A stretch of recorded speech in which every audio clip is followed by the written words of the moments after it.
Oui, oui, c'est un pseudo que j'ai pris pour faire distinction. J'ai un cousin qui fait de la bande dessinée aussi. Vous avez dû voir son exposition. Donc j'ai pris un pseudo pour un peu ne pas faire la confusion. Ça fait maintenant un peu plus de 10 ans que je dessine sous le pseudo de Nemo. J'ai commencé aux Humanoïdes Associés en faisant une histoire courte dans Métal Hurlant avec Roger Setter. Et comme ça a bien marché, j'ai continué de bosser avec les Humanoïdes, avec une série qui s'appelait Ronce. Donc on a fait 3 tomes aux Humanoïdes Associés. Et ça marchait plus ou moins bien. Avec Jean David, c'est avec Jean David qu'on a dessiné ça. Et on s'est lancé dans une autre série qui s'appelait Univerne, avec Soleil. Donc voilà, ça fait quelques BD. Après j'ai un petit peu arrêté. Et Nicolas Forçant, avec qui j'avais travaillé aux Humanoïdes Associés, est venu me chercher pour un projet qu'il avait. Et ce projet, c'était Métaux. Voilà. C'est l'adaptation d'un roman jeunesse d'Yves Grevet. Et Nicolas Forçant a trouvé que ça correspondait à mon univers. Et il m'en a parlé. Et c'est vrai qu'en lisant le roman, j'ai trouvé que ça matchait. Donc ça a bien collé. Oui, Thomas, l'illustrateur du roman, qui est un super illustrateur, avait déjà commencé à créer l'univers, je pense pour faire l'adaptation lui-même en BD. Et malheureusement, ça ne s'est pas fait, ça devait être comme ça, il devait avoir trop de travail. Et on a décidé de garder l'unité et l'identité du projet qui avait du succès. Donc on a gardé l'illustrateur pour la couverture. Et je pense qu'on a bien fait parce qu'elle a un fort impact, il me semble qu'elle marche bien. Alors Métaux, c'est une dystopie, c'est l'histoire de 64 garçons qui sont dans un univers clos et n'ont pas de mémoire post-maison en fait. Et il y a un système de sélection assez étrange où à mesure qu'ils grandissent, ils cassent leur lit durant la nuit et le lendemain ils disparaissent. Donc il y a des règles très strictes dans cette maison, c'est assez dur. Et un personnage, donc Métaux, décide de casser le rythme et de regarder ce qui se passe et d'observer le fonctionnement, les mécanismes pour essayer de s'en échapper. C'est une dystopie, donc c'est assez dur, mais du coup ça crée des enjeux pour les personnages.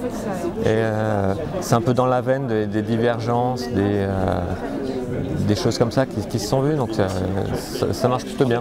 Oui, c'est sûr que j'avais l'habitude de faire j'avais bossé sur un projet où il y avait Univerne, où il y avait Jules Verne, donc il y avait des machines, des perspectives, des décors, un décorum foisonnant. Et c'est vrai que Métaux, c'est assez claustro, donc j'ai dû m'adapter, mais il me semble que j'ai apporté 2-3 éléments fantastiques qu'il n'y avait peut-être pas dans le roman. Mais je pense que ça colle quand même au récit. Oui, dans le plus difficile, ça a été de voir les personnages, parce qu'ils sont assez peu décrits. Et ça a été compliqué de jongler avec les différents protagonistes de l'histoire, mais ça va. Oui, on essaie de se caler sur le rythme des romans. Donc on va essayer de faire tenir en 3 tomes, même si c'est difficile bien sûr de réduire des romans en 1 tome, mais c'est le challenge de Métaux. L'anticipation, oui, le fantastique, ouais, surtout. Après, littérature jeunesse, je lis pas forcément, c'est plutôt littérature classique, mais ça se passe bien, ouais. Après, c'est un peu un défaut de dessinateur de vouloir un univers graphique, de vouloir, surtout quand on débute, on a envie de faire plein de choses, d'en mettre plein la vue. Bon, en vieillissant, ça s'agit un peu au dessin, mais c'est sûr que les univers cohérents comme Métaux, c'est du bonheur pour un dessinateur. Plus historique, difficile, après il faut que l'histoire, qu'il y ait quelque chose dans l'histoire, que ce soit pas trop de l'histoire toute simple, quoi. Mais oui, pourquoi pas. Ouais.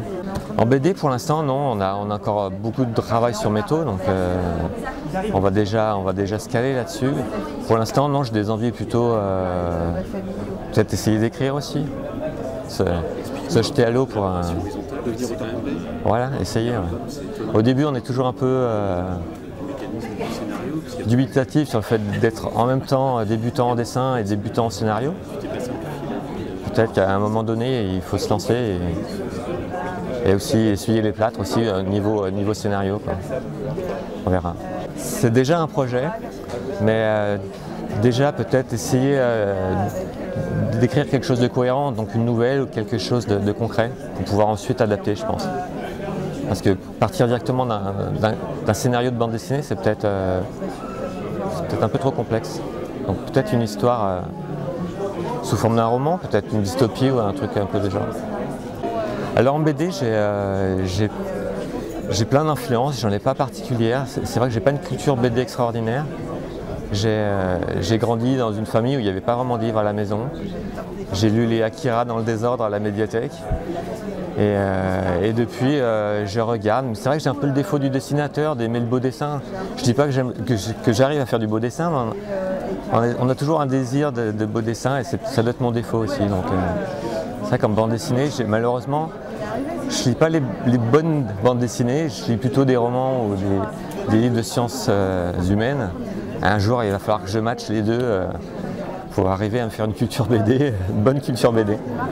Il faut que je fasse un stage chez Jean-David pour voir comment il crée. Non, vraiment, je suis intéressé. Peut-être plus aller vers du roman graphique, peut-être avoir un dessin plus léger pour avoir une narration plus poussée en fait. Essayer de mettre le dessin de côté. Je ne sais pas comment ça va évoluer. Si j'ai des envies d'écriture, peut-être, on verra. Après, je travaille avec Lilian, donc Lilian, je pense qu'il a envie de continuer. On arrive bien à bosser ensemble, donc on verra si on continue ensemble. Je pense que c'est faisable aussi. On verra.